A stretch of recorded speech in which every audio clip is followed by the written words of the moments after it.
মহানগৰীৰ বৰাগাঁৱৰ নিজৰাপাৰত জঘন্য ঘটনা সংঘটিত হৈছে। যুৱতীক দলবদ্ধ ধৰ্ষণৰ 9 যুৱকে কৰা এক কাণ্ড পোহৰলৈ অহা দেখিবলৈ পোৱা গৈছে। ঘটনাৰ স্থান মহানগৰীৰ বৰাগাঁৱৰ নিজৰাপাৰ। দলবদ্ধ ধৰ্ষণৰ ঘটনাৰ অভিযোগ 9 যুৱকে যুৱতীক দলবদ্ধ ধৰ্ষণৰ অভিযোগ উত্থাপন হৈছে। এটা ডাঙৰ খবৰ আৰু ধৰ্ষণৰ ভিডিঅ' প্ৰস্তুত কৰি নিৰ্যাতন কৰিছিল যুৱতীক। ইতিমধ্যে সামাজিক মাধ্যমত ভিডিঅ' ভাইৰেল হৈ পৰিছে। ভিডিঅ'ৰ ভিত্তিত 6 অভিযুক্তক আটক কৰিছে গড়চুক আৰক্ষীয়ে। আটক কৰা হৈছে কুলদীপ, পিংকু দাস, মৃণাল, গগন, বিজয়, সৌৰভ নামৰ অভিযুক্ত আৰু এতিয়াও পলাতক ৰবীন দাস, দীপাংকৰ আৰু কৃষ্ণ নামৰ আন 3 অভিযুক্ত। সম্প্ৰতি উদ্ধাৰ হোৱা নাই যুৱতীগৰাকীৰ পৰিচয়। ঘটনাক লৈ অঞ্চলটোত এতিয়া তীব্ৰ চাঞ্চল্য বিৰাজ কৰিছে। এয়া বৰাগাঁৱৰ নিজৰাপাৰৰ জঘন্য ঘটনা। 9 যুৱকে মিলি যুৱতীক ধৰ্ষণৰ অভিযোগ উত্থাপন হৈছে আৰু তাৰ পিছত যুৱতীক ভিডিঅ' প্ৰস্তুত কৰি ভাইৰেল কৰিছিল সেই যুৱকে। ইতিমধ্যে 3জনক বাদ দি আন কেইজনক আটক কৰিবলৈ সক্ষম হৈছে আৰক্ষী। সোধা পোছা অব্যাহত ৰাখিছে আৰক্ষীয়ে এই মুহূৰ্তত এই সামগ্ৰিক ঘটনা সন্দৰ্ভত। আমি ফোন লাইনত সংযুক্ত হৈছোঁ আমাৰ বশিষ্ঠৰ সংবাদদাতা দেৱজিৎ কলিতাৰ সৈতে। দেৱজিৎ, আপোনাৰ কাষলৈ আহিছোঁ। এটা ডাঙৰ খবৰ, 9জনকৈ যুৱকে যুৱতীক ধৰ্ষণৰ অভিযোগ উত্থাপন হৈছে, লগতে ভিডিঅ' প্ৰস্তুত। এক প্ৰকাৰ বহুকেইটা নীতি নিয়ম ভংগ কৰি এনেধৰণৰ এক জঘন্য কাণ্ড সংঘটিত কৰাৰ অভিযোগ। কি জনাব শেহতীয়া আপডেটছ দেৱজিৎ?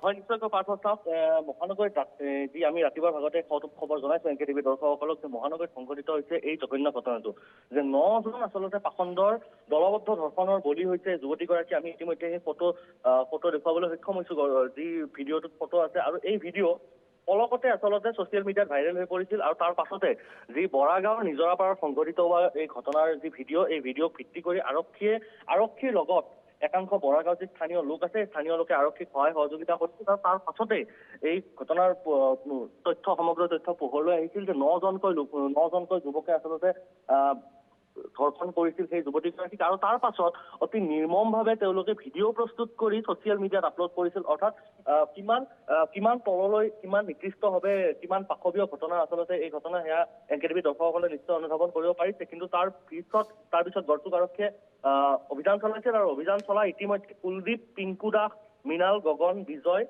আৰু সৌৰভক ইতিমধ্যে আটক কৰিছে। অৰ্থাৎ 6 অভিযুক্ত। সেই 9 অভিযুক্তৰ ভিতৰত 9 যি পাখণ্ড আছে, 9 পাখণ্ডৰ ভিতৰত 6 পাখণ্ডক ইতিমধ্যে আটক কৰিছে। কিন্তু এতিয়াও যি সেই ভিডিঅ'টোত যিহেতু স্পষ্ট হৈ আছে ৰবীন দাস, দীপাংকৰ আৰু কৃষ্ণ নামে আন 3 পাখণ্ড, এই 3 পাখণ্ড কিন্তু এতিয়াও পলাতক হৈ আছে। গড়চুক আৰক্ষী এতিয়াও অভিযান চলাই আছে তেওঁলোকক বিচাৰি। কিন্তু এই কথাৰ পৰা এটা কথা প্ৰমাণ পোৱা গৈছে যে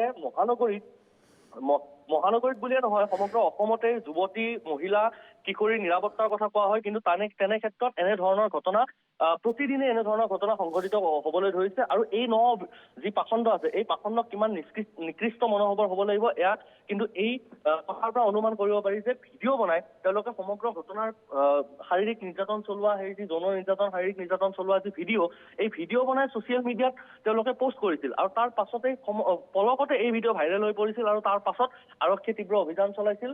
কিন্তু পোনপ্ৰথম অৱস্থাত এই ঘটনা কেনেকুৱা ধৰণৰ ঘটনা, এয়া কিন্তু অনুমান কৰিব পৰা হোৱা নাছিল। কিন্তু তাৰ পাছতে যেতিয়া এই ঘটনা বৰাগাঁও নিজৰাপাৰৰ বুলি চিহ্নিত হ'ল, তাৰ পাছতে আৰক্ষীয়ে সেই স্থানীয় লোকৰ সৈতে যিহেতু ভিডিঅ'ত যিকেইজন যুৱক, সেই যুৱক কেইজনৰ মুখ স্পষ্ট আছিল আৰু সেই কেইজনৰ বিচাৰি বৰাগাঁৱত আচলতে অভিযান চলাইছিল। আৰু পিছত পৰৱৰ্তী সময়ত গম পোৱা গৈছিল যে যুৱক কেইজন বৰাগাঁৱত। কিন্তু নিশাৰ ভাগত এনেকুৱা প্ৰায় এয়া 2 দিন পূৰ্বৰ ঘটনা, কিন্তু নিশাৰ ভাগত সেই যুৱতীগৰাকী সেই স্থানলৈ আহিল কেনেকৈ, বৰাগাঁৱৰ নিজৰাপাৰলৈ আহিল কেনেকৈ, সেই যুৱক কেইজন আচলতে প্ৰকৃত তেওঁলোকৰ ঠিকনা ক'ৰ, এয়া কিন্তু এতিয়াও ৰহস্যৰ আৱৰ্তত আছে। আৰু গড়চুক আৰক্ষী এতিয়াও সোধা পোছা অব্যাহত ৰাখিছে।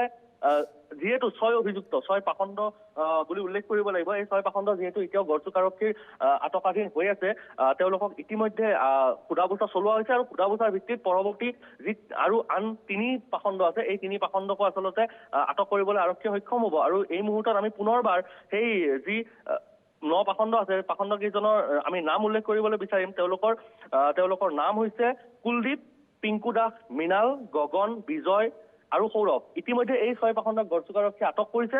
আৰু তাৰ পাছত আৰু আন 3 পাখণ্ড এই যি তেওঁলোকৰ লগত আছে ৰবীন দাস, দীপাংকৰ আৰু কৃষ্ণ, এই 3 এতিয়াও কিন্তু পলাতক অৱস্থাত আছে। গড়চুক আৰক্ষীয়ে পৰৱৰ্তী সময়ত আটক কৰিব আৰু আমি কিছু সময়ৰ পাছত গড়চুক আৰক্ষী থানাৰ পৰা পোনপটীয়া সম্প্ৰচাৰযোগে NKTV দৰ্শকক সেই ঘটনাসমূহ জনাম। কিন্তু পুনৰবাৰ কৈছো যে কিমান নিকৃষ্ট মনোভাৱৰ এইসকল লোক হ'ব লাগিব যে শাৰীৰিক বা যৌন নিৰ্যাতন চলাই আকৌ সেই ভিডিঅ' প্ৰস্তুত কৰি তেওঁলোকে ছচিয়েল মিডিয়াত আপলোড কৰিছে আৰু তাৰ পাছতে আৰক্ষীয়ে এনেদৰে অভিযান চলাইছিল। কিন্তু এই গুৱাহাটী মহানগৰীত আমি কিছুদিন পূৰ্বে এখন ব্যক্তিগত খণ্ড হস্পিটেলৰ কথা কৈছিলো যে তাত দিনৰ ভাগতে ICUত এগৰাকী কিশোৰীৰ সৈতে যৌন নিৰ্যাতন চলিছিল। কিন্তু প্ৰায়ে এই চৰকাৰখনে যে কিশোৰী, যুৱতী বা মহিলাৰ যি সুৰক্ষাৰ কথা কৈ থাকে, এই সুৰক্ষাৰ কথা কিন্তু এতিয়া ধোঁৱাচাঙত উঠিছে, কিয়নো এনেধৰণৰ ঘটনা প্ৰায়ে সংঘটিত হ'বলৈ পাইছে।